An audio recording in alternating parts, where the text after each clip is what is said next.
Capítulo 43. Daphne. Daphne nunca debería haber dudado de sus habilidades. Cuando llegó aquella mañana con un ramo de lilas y pidió al personal del hospital que la dejara entrar, ni siquiera estaba segura de que la permitieran pasar al ala real. Se sorprendió cuando Jefferson salió en persona a recibirla y la abrazó sin reprimir sus emociones. «Gracias por venir. Significa mucho para mí», dijo con voz ronca. «¿Podrías quedarte?» «Por supuesto». La condujo a la sala de espera, donde se sentaron en medio de un silencio palpitante, ansioso. Jefferson no dejaba de buscar su mano, como si necesitara de su contacto. No se imaginaba que fuera a ser tan sencillo, que, después de meses tramando y manipulando cuidadosamente, de meses de cálculos, solo hubiera sido necesaria una tragedia para volver a introducirse en su vida. Por otro lado, aquella clase de sucesos cambiaban a la gente, o, mejor dicho, dejaban al descubierto su verdadera personalidad. Eliminaban lo que sobraba hasta que resurgían perfeccionados y limpios, como una flecha recién afilada. No cabía duda de que Daphne había cambiado para siempre después de lo que le hizo a Himari. No dejaba de lanzar miradas furtivas al príncipe mientras se preguntaba en qué estaría pensando. ¿Significaba aquello que volvían a estar juntos?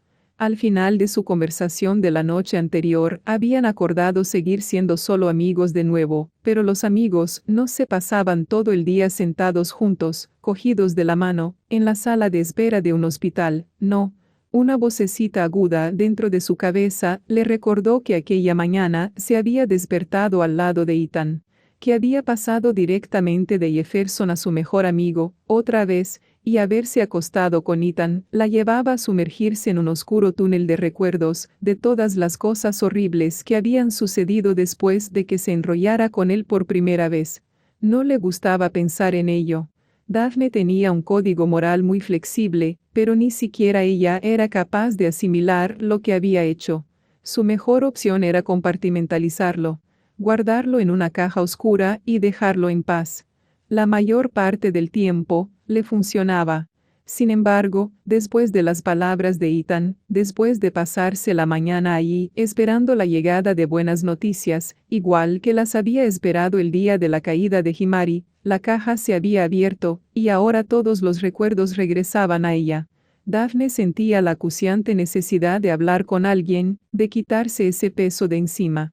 Aunque fuera con alguien que no podía escucharla. ¿Te importa que salga un segundo?, le preguntó a Jefferson mientras le apretaba la mano. Claro que no. Daphne se levantó, asintió y se alisó con cuidado el pelo. Cuando llegó a los ascensores, en vez de bajar, subió hacia la unidad de cuidados intensivos. Había recorrido tantas veces aquel camino hasta la habitación de Himari que habría sido capaz de hacerlo con los ojos vendados. «Hola, soy yo», dijo, como siempre, mientras se sentaba en la silla al lado de su cama. Por instinto, recorrió con la mirada los monitores, en los que la vida de Himari se reducía a una serie de números y líneas verdes irregulares. Estaba pensando en el día que nos conocimos. ¿Te acuerdas de que fuimos compañeras en aquel proyecto de noveno? Les había tocado investigar una época de la historia. Himari insistía en centrarse en los locos años 20. Podemos llevar boas de plumas para la presentación, dijo, como si resultara evidente, como si el mencionar las boas de plumas triunfara sobre cualquier otro argumento. Daphne se rió y respondió. No hay más que hablar. Aquella tarde, Daphne fue a casa de Himari para probarse los disfraces en el desván de su familia. Allí, frente al espejo, las dos riendo y pavoneándose, con los ojos relucientes sobre la montaña de plumas, sellaron su amistad. Daphne apoyó los codos en las rodillas en una postura muy poco propia de una dama y suspiró. Ojalá pudieras responderme. Cada vez que vengo, me pregunto qué me dirías si pudieras hacerlo. Me pregunto si te gusta que venga, incluso. No sabía bien por qué visitaba a Himari tan a menudo. Mantén cerca a tus enemigos, como rezaba el dicho, salvo que a Daphne todavía le costaba pensar en Himari como en el enemigo. A pesar de todo. Puede que me odies, siguió diciendo. Tienes todo el derecho. Normalmente no hablaba tanto en sus visitas, ya no. Las últimas veces solía sentarse en silencio y cepillarle el cabello a su amiga mientras observaba el latido de su pulso en aquellos relucientes monitores. Pero, aquel día, Daphne sintió el extraño impulso de confesar sus secretos en voz alta. Casi podía verlos. Estaban allí, en la habitación, acechando en las esquinas, revoloteando a su alrededor con sus grandes alas correosas. Es probable que no te importe, pero estoy a punto de recuperar a Jefferson. Estaba saliendo con una chica nueva, Nina, pero ella lo dejó. Bueno, yo la obligué a dejarlo. Daphne cogió la mano de su amiga y le puso la palma de la otra sobre los dedos. Además, aunque sé que no lo aprobarías, me he acostado otra vez con Ethan. Daphne no se había atrevido a reconocer lo sucedido entre Ethan y ella en la fiesta de cumpleaños de Himari. Se había despertado en plena noche y se había marchado antes de que nadie la viera, mientras Ethan seguía roncando en la cama plegable. Si nunca lo decía en voz alta, se dijo, sería como si no hubiera sucedido. Hasta la semana siguiente, en casa de Himari, cuando la chica se enfrentó a ella. Bueno, ¿cuándo le vas a contar al príncipe lo tuyo con Ethan? Le preguntó condenándola con la mirada. Perdona, balbuceó Daphne. Estaban en el dormitorio de Himari, probándose los vestidos para la fiesta de graduación del día siguiente. Una fiesta en palacio a la que habían planeado asistir juntas, como mejores amigas. No te hagas la tonta, le dijo Himari poniendo los ojos en blanco. Os vi a Ethan y a ti en mi fiesta de cumpleaños, en la casa de la piscina. ¿Cuánto tiempo lleváis así? Los había visto, pero, ¿no había dicho nada hasta entonces? Daphne miró con aire culpable hacia la ventana de su amiga, para contemplar el lugar del crimen. Los focos hacían que la casita brillara más que nunca, como si Himari la hubiera iluminado con ese único propósito. Estaba segura de que se lo contarías a Jefferson, añadió Himari mirándola. Aunque supongo que yo tampoco diría nada si estuviera saliendo con el príncipe y, supuestamente, conservando mi virginidad hasta el matrimonio, y me hubiera estado acostado con su mejor amigo. Eso sí que es tener clase, Daphne. No me he estado acostando con Ethan. Solo pasó esa vez y fue un error. Ojalá pudiera borrarlo todo y fingir que no ha sucedido. No se puede borrar algo así. Himari la miraba con rencor. Sus ojos oscuros la condenaban. Mi relación con Jefferson no es asunto tuyo, ¿vale? Es asunto mío porque lo vi. Puede que a ti te parezca bien mentir, pero a mí no. Deja que te lo explique, intentó decirle Daphne, pero Himari la interrumpió. ¿Explicármelo? ¿A mí? Dejó escapar una carcajada hueca, despiadada. A quien le debes una explicación es a Jeff. Lo has traicionado a él. Pero te voy a dar una última oportunidad. O se lo cuentas antes de que acabe la fiesta de mañana o se lo cuento yo. Daphne tragó saliva. Notaba la garganta seca como el papel de lija. ¿Me estás chantajeando? Prefiero pensar en ello como un fuerte incentivo para que hagas lo correcto, respondió Himari esbozando una tensa sonrisa. ¿Por qué quieres hacerme daño? Tal como yo lo veo, eres tú la que le está haciendo daño a Jefferson. ¿No crees que ha llegado el momento de dar un paso atrás? ¿De dejar que salga con otra persona, para variar? Daphne miró a su amiga con muda incredulidad. Debería haberlo sabido. Himari quería al príncipe para ella. Por supuesto, las otras chicas siempre querían a Jefferson. Daphne llevaba toda su relación, ahuyentándolas en las fiestas, en clase e incluso en la calle. Jefferson no podía desfilar sin que las chicas le gritaran, literalmente, y levantaran carteles que decían, «Cásate conmigo, Jeff». Ella se había resignado hacía tiempo a verlas coquetear con él y lanzarse a sus brazos como si su novia no estuviera delante. No obstante, jamás había sospechado que su mejor amiga fuera una de ellas. Se preguntó si Himari y ella habrían sido amigas de verdad alguna vez, o si no había sido más que postureo. Si no habría estado esperando a que Daphne metiera la pata para poder ocupar su lugar. Si crees que va a saltar de mí a ti, te equivocas. Quizá lo haga, quizá no. Supongo que ya lo averiguaremos, repuso ella soltando una carcajada. Daphne no conocía aquel lado de Himari. Su crueldad despertaba la misma crueldad en ella. Era como si ya no conociera en absoluto a su amiga. Le dijo a Ethan que se reuniera con ella al salir de clase al día siguiente, en el callejón entre los dos recintos. Era, como mínimo, igual de responsable que ella de lo sucedido aquella noche, y él tampoco podía permitirse que la verdad saliera a la luz. No, si quería conservar a su mejor amigo. Cuando le contó lo del ultimátum de Himari, Ethan frunció el ceño. Deberíamos contárselo nosotros a Jeff. Adelantarnos a ella. Si viene de nosotros, podemos quedar mejor. Daphne se esforzó por no alzar la voz. El callejón estaba vacío, por suerte, pero nunca se sabía quién podía doblar la esquina. No lo dirás en serio, no hay forma de quedar mejor, Ethan. Jefferson no puede enterarse. Fue un error puntual, algo que no deberíamos haber hecho y de lo que nos arrepentimos los dos. ¿Así? Preguntó él, entre curioso y atento. Por supuesto. Lo más raro era que Daphne no se sentía culpable. Sabía que debería, que los dos deberían. Era una terrible traición por partida doble, al ser su novia y su mejor amigo. Sin embargo, lo máximo que había conseguido reunir era una vaga sensación de culpa por no sentir culpa alguna. Sorprendida, se percató de que, en realidad, no se arrepentía de lo que había hecho. No sé cómo vamos a evitar que Himari se lo cuente, si está decidida a hacerlo, dijo Ethan, despacio.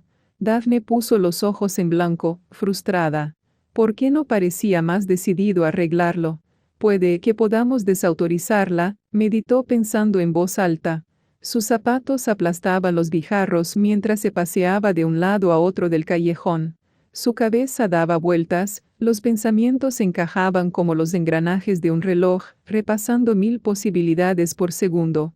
Lo que necesitaban era un modo de marginar a Himari, de hacerla parecer ridícula, absurda, de modo que, si le contaba a Jefferson lo que sabía, él no se creyera ni una palabra. Si consiguiéramos emborracharla en la fiesta, sus acusaciones serían divagaciones incoherentes. Aunque se emborrache, no olvidará lo que sabe, le recordó Ethan. ¿Cómo evitamos que se lo cuente otro día? Tenía razón. Necesitaban algo contra ella. Si la emborrachamos lo suficiente, quizás haga algo ridículo. Algo que podamos fotografiar, guardar en su contra, amenazarla con enseñarles las fotos a sus padres si alguna vez le cuenta a Jefferson lo nuestro. Son tan estrictos con ella que puede que funcione, coincidió Ethan. Chantajear a la chantajeadora. Salvo que es Himari, y los dos sabemos que no se emborrachará ni hará algo que la incrimine, terminó Daphne por él.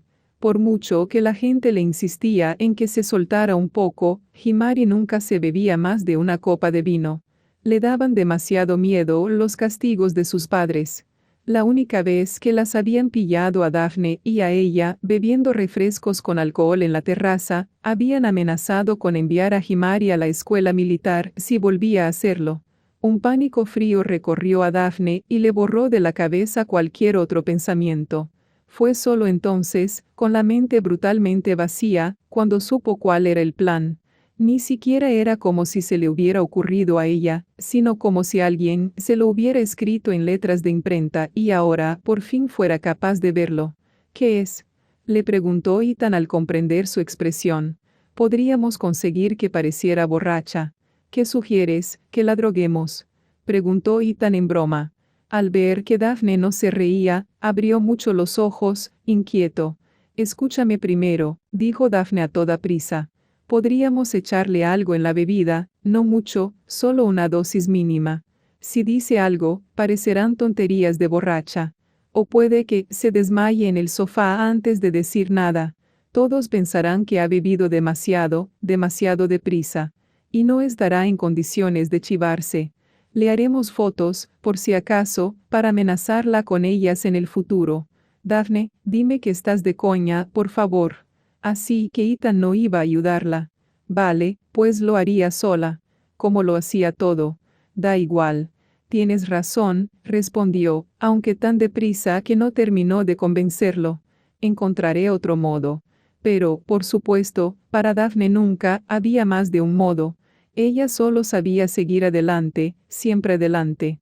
Aquella noche, en palacio, nadie se había enterado de que Himari y Daphne estaban peleadas. Lo único que tenía que hacer Daphne era pedirle a otra chica que le llevara la copa de vino a su amiga, por favor. La borrachera de Himari aumentó al instante, hablaba más fuerte y con más mala idea, y unos minutos después se retiró a un salón. Daphne se quedó junto a la puerta con Jefferson, viendo a Himari apoyar la cabeza en los caros cojines del sofá mientras cerraba los ojos. La fiesta siguió alrededor de la chica dormida durante varias horas. Daphne vio que el encargado de la protección de Jefferson la miraba con el ceño fruncido, pero no hizo nada, lo que a Daphne le pareció buena señal. El hombre tenía formación médica. Si Himari corría peligro, habría dicho algo, no. A medida que transcurría la noche y la gente se emborrachaba cada vez más, la chica desmayada se convirtió en un meme. La gente posaba con ella para hacerse selfies con el pulgar en alto. Himari estaba con la boca abierta y un hilillo de saliva cayéndole de la boca. A Daphne no le sorprendió. Himari era snob e inescrutable, y la humillación de los orgullosos siempre ha sido uno de los entretenimientos favoritos de la humanidad. Por la mirada de enfado de Ethan, sabía que había adivinado lo sucedido. Sin embargo, hizo lo que pudo para que no se le acercara. Ya tenía bastantes cosas de las que preocuparse en esos momentos sin tener que añadir a ella sus acusaciones moralistas. Por fin, entrada la noche, la encontró a solas. «No puedo creerme que lo hayas hecho», susurró Ethan mientras señalaba a Himari con la cabeza. Daphne se encogió de hombros. Sabía que era un plan absurdo, pero, ¿qué otra elección tenía? Se jugaba su reputación, su relación. No le pasará nada. Puede que salga un poco herida en su orgullo, pero sobrevivirá. Estoy pendiente de ella, de verdad, añadió con voz quejumbrosa. A pesar de lo que había dicho Himari, a pesar de que hubiera tirado sus años de amistad por la ventana, Daphne no quería hacerle daño. Ethan le lanzó una mirada curiosa, inescrutable. «¿Qué vas a hacer, chivarte de mí?», le preguntó Daphne, alzando la barbilla con gesto desafiante. «Ya sabes que no. Aunque eres aterradora», añadió como si fuera un cumplido, más que un insulto. «Aterradoramente genial», lo corrigió ella. Una risa retumbó en el pecho de Ethan. Por un momento, Daphne se preguntó cómo sería sentir aquella risa, sentirla de verdad, con su cuerpo pegado al de Ethan, piel contra piel. «Recuérdame que no me ponga nunca en tu contra», le dijo el chico. «Creo que eres lo bastante listo como para no intentarlo». Se habían metido en otra habitación, camino de la mesa de bebidas, y se pararon a medio camino. Daphne se obligó a ignorar la extraña sensación que la mirada de Ethan le encendía en el pecho. Ninguno de los dos vio a Himari levantarse, medio dormida, del sofá para dirigirse a las escaleras de atrás, las que subían desde el vestíbulo. A pesar de la droga, estaba decidida a subir al dormitorio de Jefferson para contarle la verdad sobre Daphne. Y para otras cosas, probablemente. Daphne no se percató de que la chica había subido la mitad de las escaleras hasta que no oyó sus espeluznantes gritos al caer por ellas de vuelta a la planta de abajo. Daphne se rebulló en la silla del hospital, todavía con la mano de su amiga entre las suyas. Deseaba más que nada en el mundo que las cosas hubiesen salido de otro modo. Haber hecho caso a Ethan cuando intentó convencerla de que su plan era absurdo, haber obligado a Himari a negociar, vamos, incluso haber hecho lo que Ethan quería desde el principio y contarle la verdad a Jefferson ella misma. Perder su virginidad con Ethan ya era malo, pero drogar a Himari era muchísimo peor. Daba igual que su intención fuera que se desmayara y se quedara dormida. Por su culpa, Himari se había caído por las escaleras y se había golpeado la cabeza. Por su culpa, su amiga llevaba los últimos 8 meses en coma. Nadie debía averiguar nunca la verdad sobre lo ocurrido aquella noche. Y menos Jefferson. «Lo siento», le susurró de nuevo Daphne, y suspiró. Lo que estaba hecho, hecho estaba, y ahora que ya había sucedido, se sentía más decidida que nunca a seguir por el camino que se había marcado. Había perdido demasiado como para rendirse ahora. Había hecho daño a su amiga y había perdido las últimas trazas de su maltrecha conciencia. Necesitaba llegar al final. Después de tantos sacrificios, no le quedaba más remedio que seguir adelante, sin piedad. Levantó la mirada bruscamente. Había notado una ligera presión en la mano. Un escalofrío le recorrió la espalda. Miró a Himari a la cara, pero seguía tan inexpresiva como siempre. Sin embargo, sus dedos apretaban de manera casi imperceptible los de Daphne, casi como si quisiera tranquilizar a su amiga y decirle que todavía seguía allí, o para hacerle saber que estaba escuchando todo lo que decía. Capítulo 44. Beatriz. Yo tengo la culpa de todo. Yo tengo la culpa de todo. Las palabras se repetían una y otra vez en la cabeza de Beatriz como un horrendo mantra, y no lograba librarse de ellas porque sabía que eran ciertas. Le había contado a su padre que no quería ser reina, que deseaba renunciar a sus derechos y sus títulos para poder casarse con su guardia, y la conmoción le había provocado un ataque al corazón. Literalmente.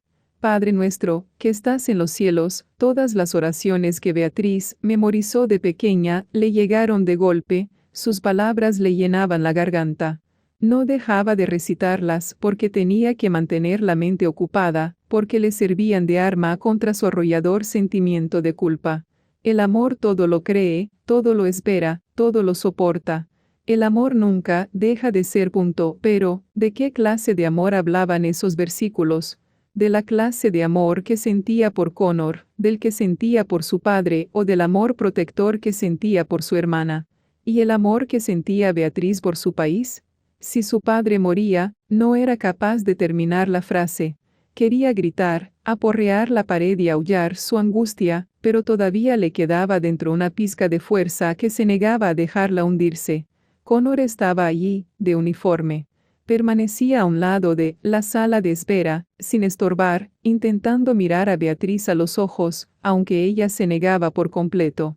No era capaz de echarlo, pero tampoco se atrevía a hablar con él a solas. Su Alteza Real, Su Majestad, las llamó uno de los médicos desde la puerta, dirigiéndose a Beatriz y a su madre. ¿Podría hablar un momento con las dos? Beatriz notó que se le paraba el corazón y después se le aceleraba. Asintió porque no sabía si sería capaz de hablar y siguió a su madre al pasillo. El doctor cerró la puerta. El estado del rey no es demasiado prometedor. ¿Qué quiere decir? Preguntó la reina, sin alterarse, tan tranquila como siempre, aunque las manos le temblaban visiblemente. Como saben, el cáncer del rey se extiende a partir de los pulmones. Lo que le ocurrió anoche fue una trombosis coronaria, lo que significa que una de las obstrucciones provocadas por su cáncer llegó hasta una arteria y le interrumpió el riego sanguíneo al corazón. Eso le causó el ataque. Trombosis. Hasta la palabra parecía malvada, con todas aquellas heces sibilantes juntas como un nido de serpientes a punto de clavarles los colmillos. La madre de Beatriz se apoyó en la pared. No sabía nada sobre el cáncer de su marido antes de llegar al hospital la noche anterior. Se lo había contado el jefe de cirugía del rey. ¿No debería haberse recuperado ya del ataque al corazón? Ha provocado algunos daños, respondió el doctor con delicadeza. El mayor problema es que el cáncer sigue ahí, y ahora nos está costando estabilizar la respiración de su majestad. Las lágrimas brillaban en los ojos de la reina. Todavía tenía los pendientes de la fiesta retorcidos en las orejas. Un par de diamantes canarios tan grandes que parecían limones en miniatura. Gracias, logró decir, y regresó a la sala de espera. Beatriz no la siguió. Miró al doctor y se tragó su miedo.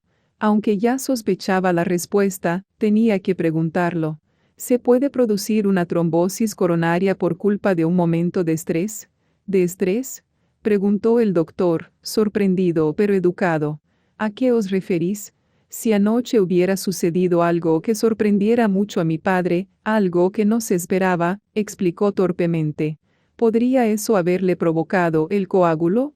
El estrés no puede crear un coágulo por sí solo. Solo acelera el proceso mediante el cual el coágulo entra en el flujo sanguíneo. Lo que sorprendiera a vuestro padre anoche quizá tenga que ver con el momento en que se ha producido, añadió con mucho tacto, pero el rey ya estaba enfermo. Beatriz asintió. Intentó mantener a raya el miedo que se le introducía por las grietas de su armadura, conservar la plácida máscara de los Washington sobre su rostro. Cada vez le costaba más. ¿Podría ver a mi padre? Puede que fuera por lo que acababa de confesar o porque sentía lástima de ella, pero el doctor se hizo a un lado. 5 minutos, le advirtió. Es mejor no añadir más causas de estrés al sistema de su majestad. No pasa nada, ya le conté que estoy enamorada de mi guardia y que quiero renunciar al trono. No voy a decirle nada que lo estrese más que eso. Gracias, murmuró con toda la elegancia que logró reunir. En la habitación de hospital reinaba un silencio solo roto por el metódico pitido de las máquinas. Beatriz las odiaba. Odiaba aquellas líneas y curvas iluminadas que garabateaban el pulso que su padre luchaba por estabilizar. Cuando lo vio, el pánico se aferró a su corazón con dedos helados. Le temblaron las piernas. Su padre tenía puesta una bata de hospital y estaba metido bajo las mantas de la estrecha camita. Tenía el rostro de un tono gris azulado. El ángulo de sus brazos y piernas parecía equivocado, como si no fueran más que extremidades superfluas que ya no sabía cómo usar. Se recuperará, se dijo, aunque notaba el sabor de sus propias mentiras, porque no era la impresión que daba. Papá, por favor, le suplicó. Aguanta, por favor. Te necesitamos. Te necesito. La emoción de su voz tuvo que llegarle a través de la niebla, porque el rey se movió y se obligó a abrir los ojos. Beatriz, dijo con voz ronca. Papá, exclamó con un grito de alegría que era en parte risa agradecida y acabó en convertirse en un grito, llamando a su madre. Después de tantas horas, volvía a estar consciente. Seguro que era buena señal. Mamá, papá está despierto, tienes que, espera un segundo. Quiero decirte algunas cosas. Hablaba en voz baja, pero con una urgencia que la silenció. Alzó una débil mano para coger la de Beatriz. Ella sujetó la de su padre entre las suyas con tanta fuerza que el anillo con el sello de América se le clavaba en la mano, pero se negó a soltarla. No podía evitar pensar en la última vez que había estado junto a una cama de hospital, cuando su abuelo había usado su último aliento para recordarle que la corona siempre era lo primero. No, pensó con fiereza. Su padre no iba a morir. Parecía imposible, una injusticia cósmica, que muriera cuando todos lo necesitaban tan desesperadamente. Solo tenía 50 años. Quiero que sepas lo mucho que te quiero, le dijo él antes de que un ataque de tos le sacudiera el cuerpo. Beatriz se obligó a tragarse las lágrimas que amenazaban con brotarle de los ojos. Papá. No puedes hablar así, no te lo permito. Claro que no, repuso él esbozando la sombra de una sonrisa. Estoy más que dispuesto a curarme. Pero, ya que estoy pensando en ello, quería decírtelo. Sabía que una disculpa lo inquietaría. Solo serviría para recordarle lo que le había dicho en el despacho, que era lo que le había provocado el ataque al corazón. Beatriz siguió adelante de todos modos. Papá, respecto a anoche, estoy muy orgulloso de ti, Beatriz. Eres increíblemente inteligente y más sabia de lo que cabría esperar por tu edad. No parecía haberla escuchado. Confía en tu buen juicio. Es sensato. Si alguien intenta presionarte para hacer algo que no te convence, analízalo bien. No temas pedir ayuda a tus consejeros o a tu familia.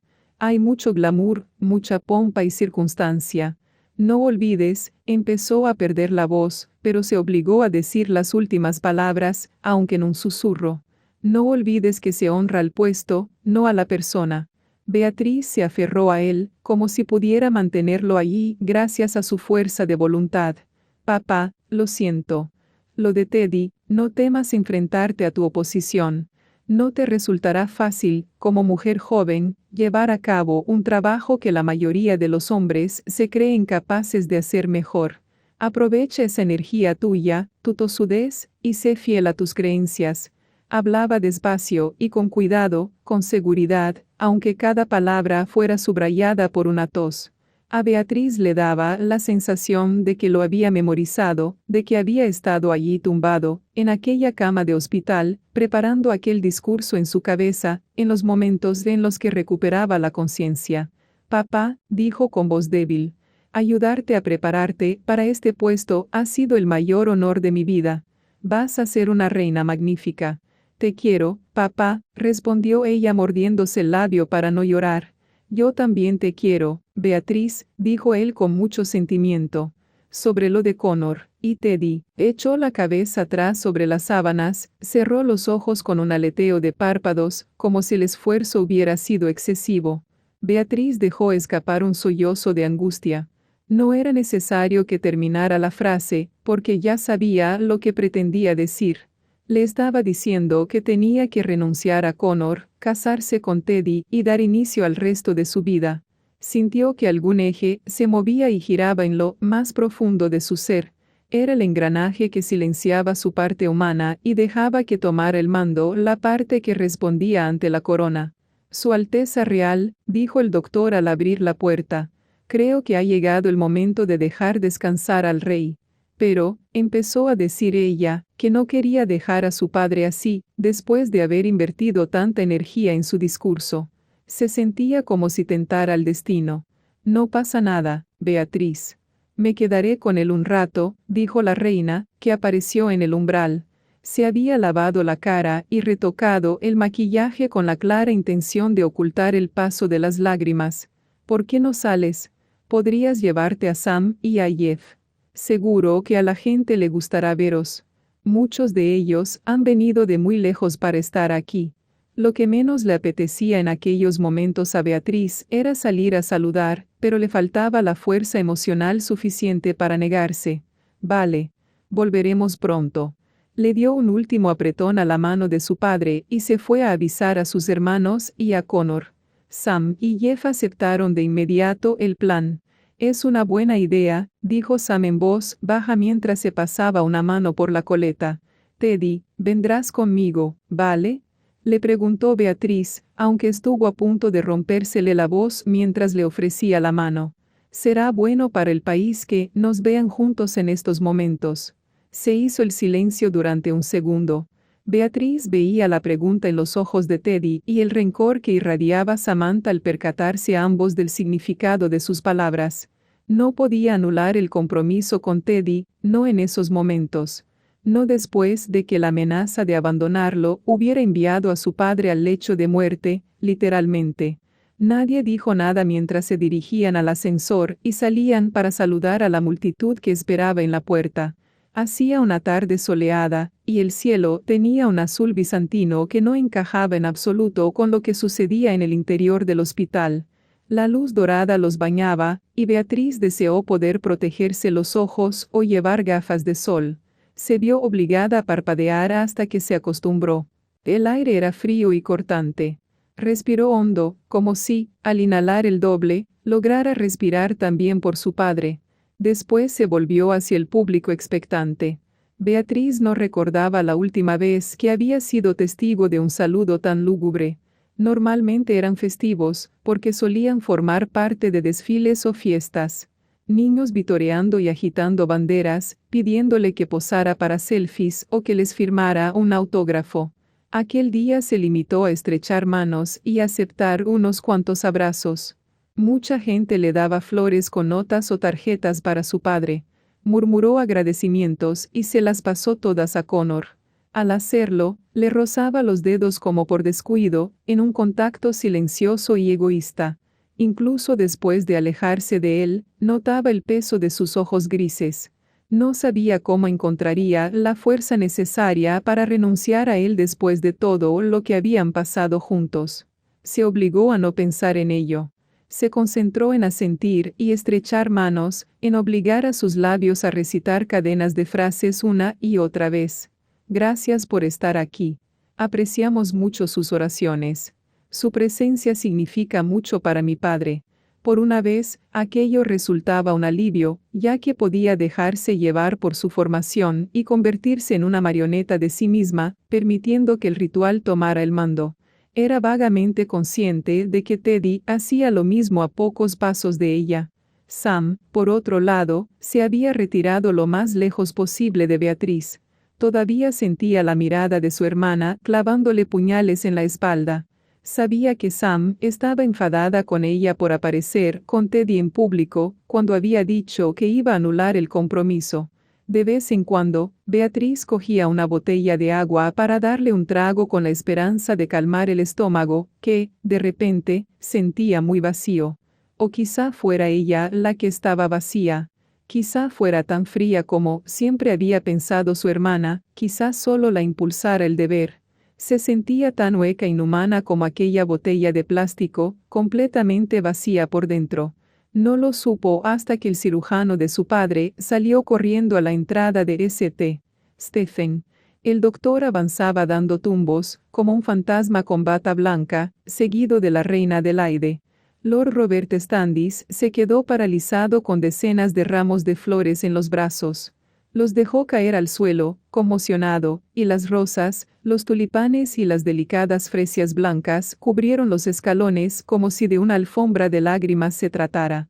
Connor se volvió hacia Beatriz con la tristeza y su amor por ella, reflejados en el rostro, delante de todo el mundo. «Cuánto lo siento, Vi», susurró, porque había olvidado el protocolo con la sorpresa. «Lo siento mucho».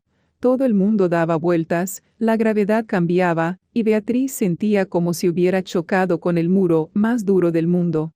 Quizás se tratara de una pesadilla. Eso explicaría por qué todo parecía tan irreal, porque el mundo se había vuelto borroso e inestable. Se clavó las uñas en la palma de la mano con tanta fuerza que le brotaron lágrimas, pero no se despertó. «No», repetía alguien en voz baja. «No, no, no». Beatriz tardó un momento en percatarse de que era ella. La angustia la fragmentaba, como si hubiese llegado a un extremo de sí misma que no conocía, más allá de esa frontera de la pena, la fatiga y el dolor que nadie debería cruzar jamás. Connor fue el primero en recobrar la compostura e inclinarse, una profunda reverencia militar a la que solo le faltaba la floritura con la espada. Teddy lo imitó al instante. Jess tragó saliva e hizo lo mismo. A Beatriz le ardía la cara. Se preguntó si serían las lágrimas, congeladas sobre su propia piel. Por un instante eterno, se permitió ser una mujer joven llorando. Lloraba por su padre, por su rey, pero también su padre. Lo echaba de menos con una intensidad que la desgarraba por dentro. Lloraba por Teddy y por Connor, por Samantha y por ella misma, por aquel último momento de la juventud que estaba a punto de dejar atrás. Por todos los reyes que habían existido antes que ella, por los que se habían enfrentado a aquel mismo momento precipitado en el que el mundo se paraba de golpe. Samantha cruzó un tobillo sobre el otro e hizo una reverencia. Tenía la cara surcada de lágrimas y la mirada perdida por la conmoción. La reina Adelaide la imitó. Su reverencia fue lenta, sin doblar la espalda, tan recta y severa como una vara. «Su Majestad», susurró. Y, de repente, todos se inclinaron. Fila tras fila de gente, todos los allí reunidos, la multitud silenciosa que había acudido a apoyar a su padre, la saludó con reverencias e inclinaciones de cabeza, lo que provocó una ola de homenaje que recorrió la calle como fichas de dominó al caer.